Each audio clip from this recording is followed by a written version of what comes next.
They didn't hide in the shadows. They built in plain sight, symbols etched into stone, markings on buildings you've passed 100 times without noticing. The compass, the square, the all-seeing eye, watching, waiting, woven into the architecture of the modern world. For centuries, the Freemasons have existed in that strange space between myth and reality. To some, they are nothing more than a brotherhood, bound by tradition, ritual, and secrecy. To others, they are something far more powerful, a hidden network influencing the course of history from behind closed doors. Presidents, revolutionaries, founding figures of nations, all connected, at one point or another, to the same ancient fraternity. But here's the unsettling truth. The Freemasons were never invisible. Their ideas, their symbols, their influence, it's all been right in front of us. So, the question isn't who they are, it's this. What were they really building? Every story has an origin, but the story of the Freemasons doesn't begin with secrecy. It begins with stone. Long before the symbols, before the rituals, before the whispers of hidden influence, there were builders, men who shaped the world with their hands. In the medieval age, cathedrals rose slowly, sometimes taking generations to complete. These weren't just buildings, they were statements of power, faith, and human ambition carved into the sky. And the men who built them were different. They traveled from city to city, carrying knowledge few others possessed: geometry, structure, the secrets of balance and design. In a time when most people never left their village, these men moved freely, their skills granting them access across borders and kingdoms.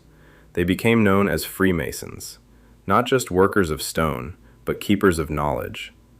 To protect that knowledge, they developed ways to recognize one another: signs, symbols, methods of proving skill and trust. What began as necessity slowly became tradition, and tradition became something more. Because when knowledge is shared in secret, it begins to change. It becomes exclusive, powerful, desired. And over time, the craft of building structures would evolve into something far greater: the craft of building ideas. At some point, the tools stopped being just tools. The compass no longer measured distance alone. The square no longer simply checked a perfect angle. They began to mean something. As the age of cathedral building faded, the lodges did not disappear. Instead, they transformed.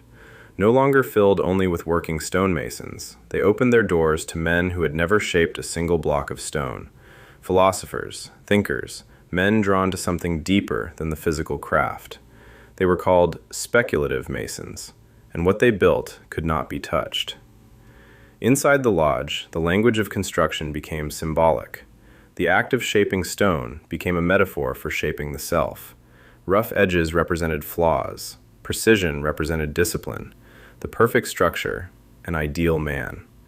It was a quiet shift, but a powerful one, because now, Freemasonry was no longer just about building the world around them. It was about building. Power rarely announces itself. It moves quietly, through conversations, through shared ideas, through rooms where doors are closed and words carry weight long after they're spoken. By the time Freemasonry had fully transformed, its lodges had become something more than meeting places. They were crossroads, where men of influence could gather not as titles, but as equals. Kings, politicians, merchants, thinkers, all standing on the same symbolic ground. And in a world defined by hierarchy, that was dangerous. Inside the lodge, ideas moved freely, concepts that challenged tradition, questions about authority, discussions about liberty, equality, and the structure of society itself. Not shouted in the streets, but exchanged in quiet, deliberate conversation. It's no coincidence that as Freemasonry spread, the world began to shift. Revolutions ignited, old systems weakened, new nations emerged, built on principles that once seemed unthinkable. But were the Freemasons driving these changes, or simply providing the space where those ideas could grow? Because influence doesn't always look like control.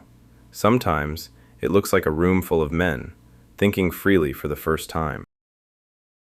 Secrecy has a way of amplifying curiosity. The Freemasons never needed to hide their existence, just their methods. Their rituals, their ceremonies, the meanings behind their symbols, all carefully veiled, accessible only to those who were initiated. To outsiders, it seemed mysterious, even dangerous. To members, it was a map, a guide for personal growth, ethical conduct, and understanding the world through a different lens. Symbols became their language. The compass, the square, the pillars, the all-seeing eye, each carried layers of meaning. A simple gesture, a hand sign, or a mark on a cornerstone could identify a brother across a continent, or signal shared understanding without a single word spoken. And over centuries, this system of hidden knowledge began to weave itself into the broader fabric of society. Prominent figures, leaders, thinkers, revolutionaries, passed through the lodges. Their ideas, tempered within the fraternity, carried outward, influencing politics, philosophy, and the structure of nations. The Freemasons were not omnipotent. They did not pull strings like a shadow government. But they created something far subtler, a network of minds, connected by ritual, principle, and the pursuit of knowledge, quietly shaping the currents of history while the world watched elsewhere.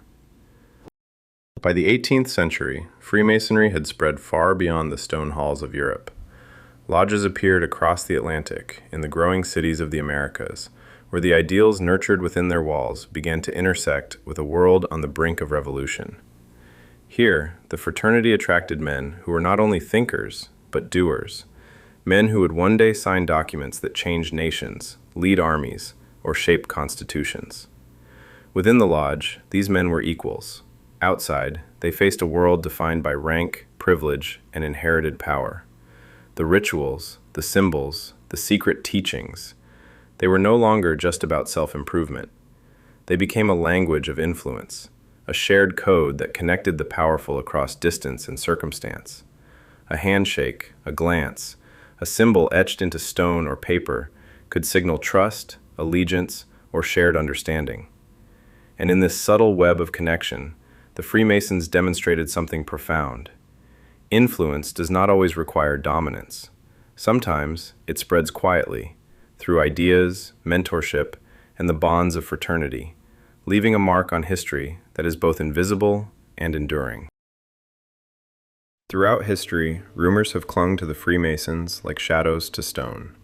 Conspiracies, exaggerations, myths, they all grew from the very secrecy that protected the fraternity. People have imagined hidden agendas, global plots, and clandestine manipulation of entire nations. The truth, however, is more subtle, and often more fascinating. Freemasonry was never a single, unified machine of power.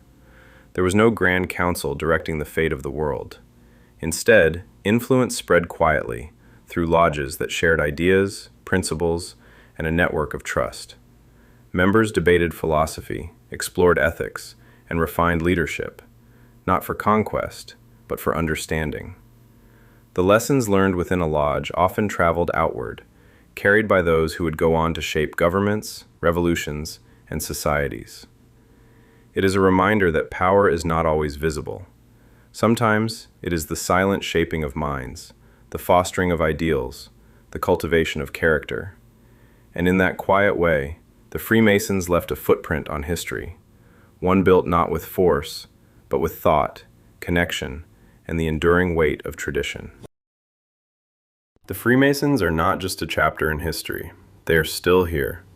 Across the world, lodges continue to meet, their rituals echoing centuries-old traditions. The aprons, the symbols, the carefully guarded ceremonies, they endure, connecting modern members to a lineage that stretches back through time. Today, the fraternity is quieter, less about wielding influence in politics or revolutions, and more about fellowship, philanthropy, and personal growth. Yet the legacy of ideas, the emphasis on ethics, knowledge, and self-improvement, still resonates. Business leaders, civic figures, and community organizers carry those principles forward, often without the public even realizing it. Even in an age of transparency, the allure of Freemasonry remains. Its symbols continue to appear in architecture, public buildings, and cultural references, subtle reminders of a network that values discretion as much as tradition. The secret is no longer about control, but about connection, continuity, and the quiet shaping of character.